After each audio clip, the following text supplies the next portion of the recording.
motherfucking designer right now.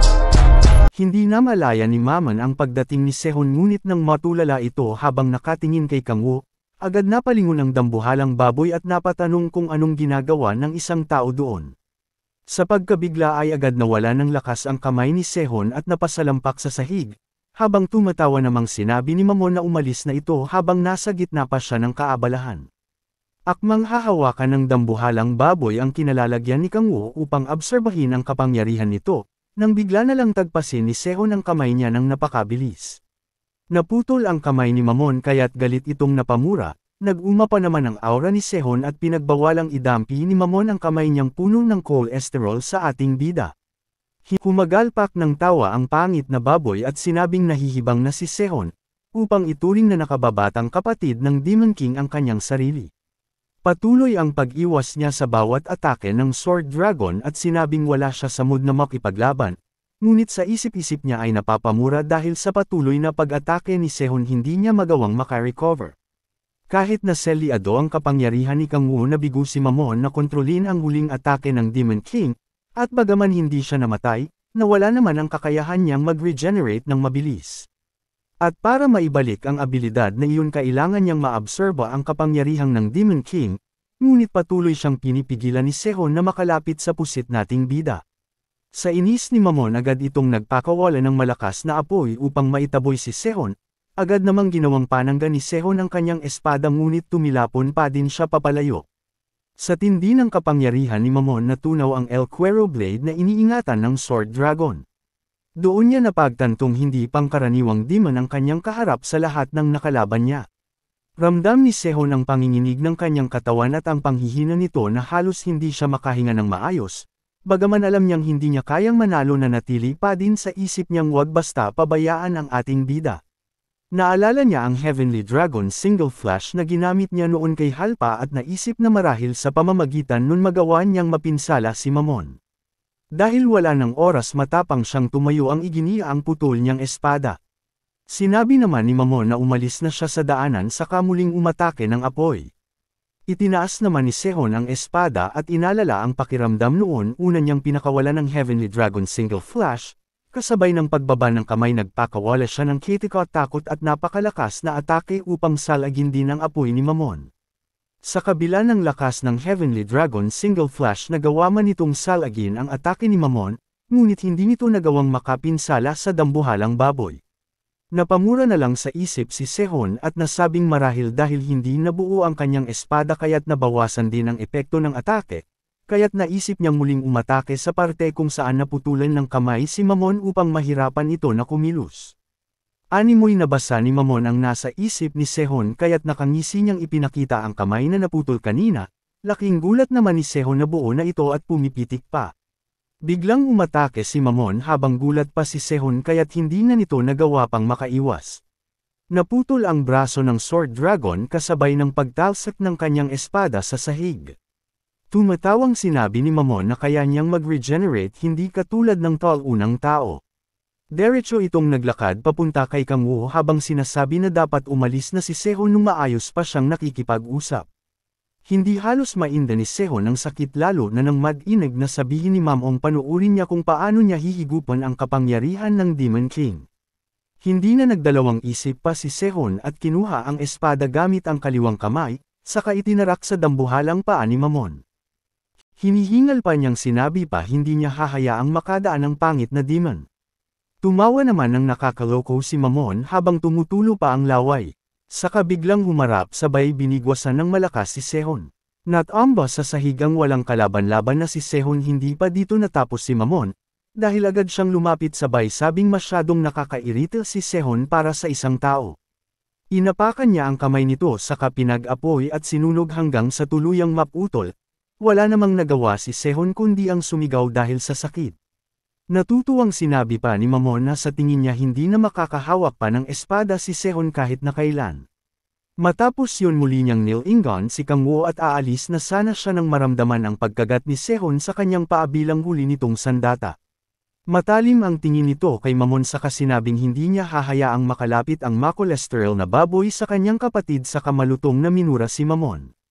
Humagalpak ng tawa ang nakakairitang si Mamon saka itinaas ang kamay sa ere, at sinabing nakuha na niyang nais talagang mamatay ni Sehon sabay ibinagsak ng malakas ang kamay sa likod ni Sehon. Nandilim ang paligid ni Sehon kasabay ng pagsuka ng dugo, habang pinag-uundayan siya ng malalakas na suntok ng walang awang baboy. Walang malay na nakadapa si Sehon ngunit patuloy na humihinga. Dahil nagsawa na sa kakasuntok inihanda ni Mamon ang napakalakas na apoy upang tuluyang tupukan ang katawan ng Sword Dragon. Bigla namang lumabas ang lilang enerhiya ni Kang Wu mula sa bilog na kinalalagyan niya, at agad nitong iginapos ang kamay ni Mamon kaya't hindi na ito nakagalaw pa. Laking pagtataka din ng Macolesteral na baboy ng gapyusan din ng demonic energy ang buo niyang katawan, at bigla siya nitong higupin papalapit sa bilog na pinagkulungan niya kay Kang Wu. Pilit na nagpupumigla si Mamon ngunit hindi niya magawang makaalis.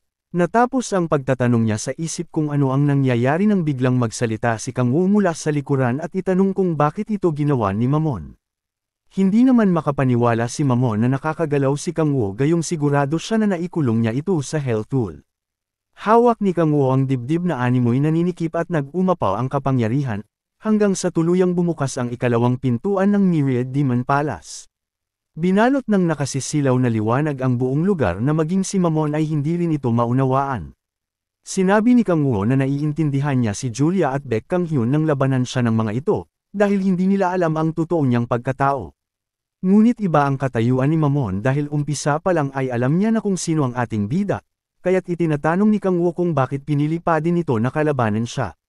Pinalibutan siya ng mga likidong noon lang niya nakita hudyat na nakalapit na sa kanya ang Demon King, at mula sa likuran niyapos ni Kang Wu ang leeg ni Mamon kaya't binalot ito ng pangangilabot. Tumangala siya at nakita ang nakakatakot na mukha ng matagal niya ng kinatatakutan, hininhingi ni Kang Wu ang kanyang kasagutan ngunit hindi niya magawang makapagsalita sa tindi ng takot at panginginig. Paulit-ulit na umeko sa ulo ni Mamon ang pagtatanong ni Kang Wu, sa takot niya malakas siyang sumigaw at ginamit ang buong lakas upang kumawala sa pagkakahawak ni Kang Wu. Imbes na makawala ang katawan ni Kang Wu ang tumilapon sa malayo, kaya't natulala na lang si Mamon na tiningnan ito. Napagtanto niya agad na ang katawan ni Kang Wu ay nabuo lang sa pamamagitan ng black slime, hanggang sa unti-unti na itong maging nakakapangilabot na gluttony at kaagad na sumugod kay Mamon.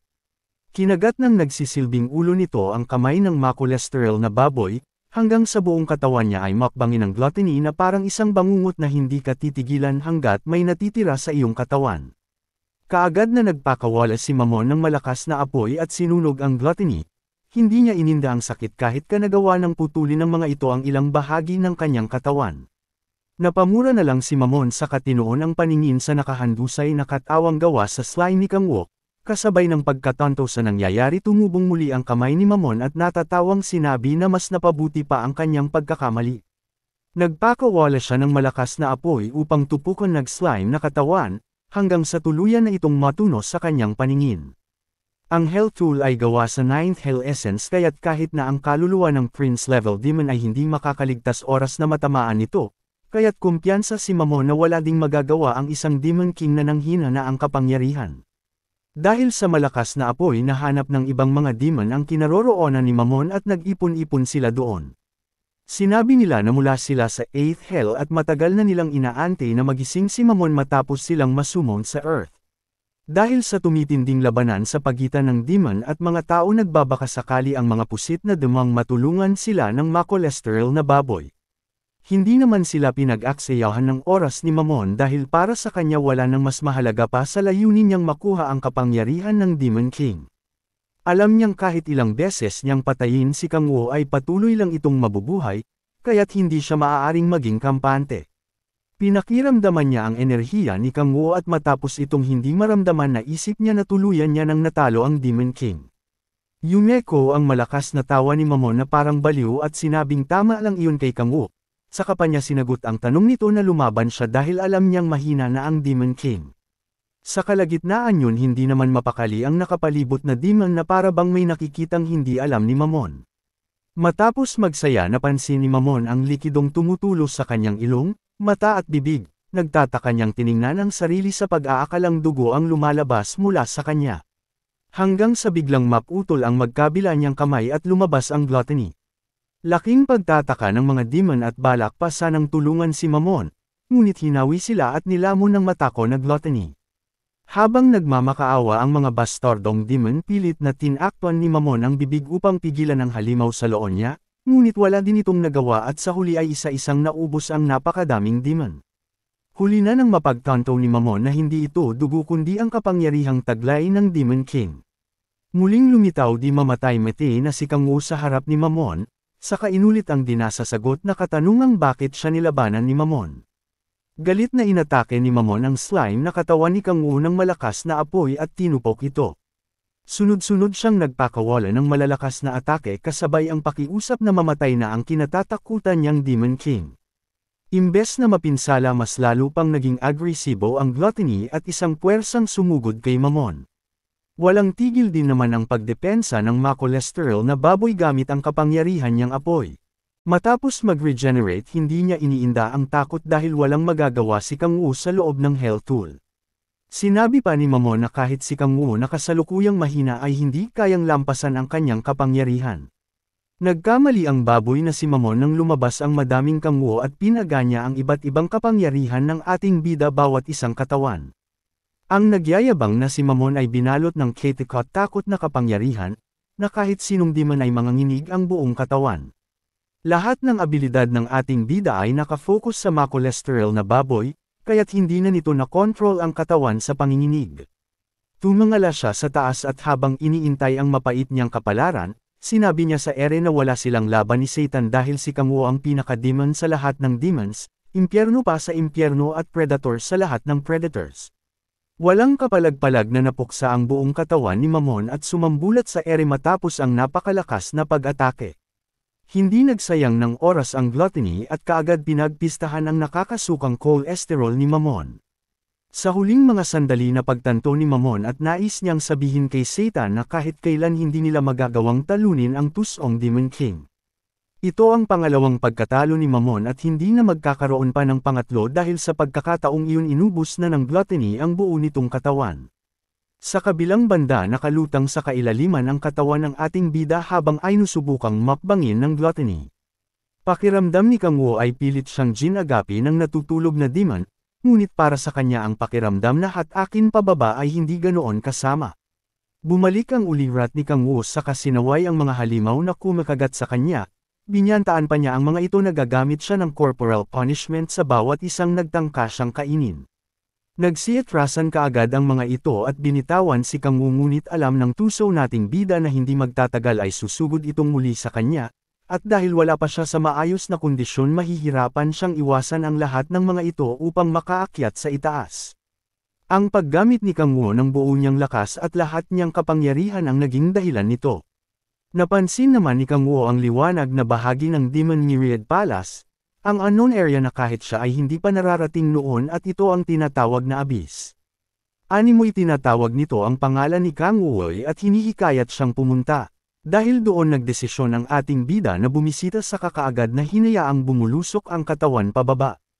Nagsunuran naman ang mga mapaminsalang halimaw upang muling umatake, ngunit sa isip-isip ng ating bida huli na para sa plano ng mga pasaway na ito.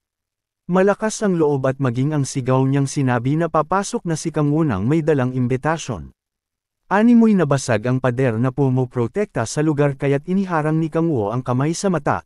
Matapos makita ang nasa loob, agad niyang nakita ang pulang bagay na inakala niyang crack at napatanong. Maya-maya pa nadinig niya ang umalangaw na boses nang nagtatanong kung bakit siya naruroon.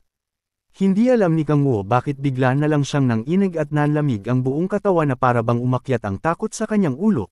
Pakiramdam niya ay nakakita siya ng isang nilalang na hindi siya may kukumpara.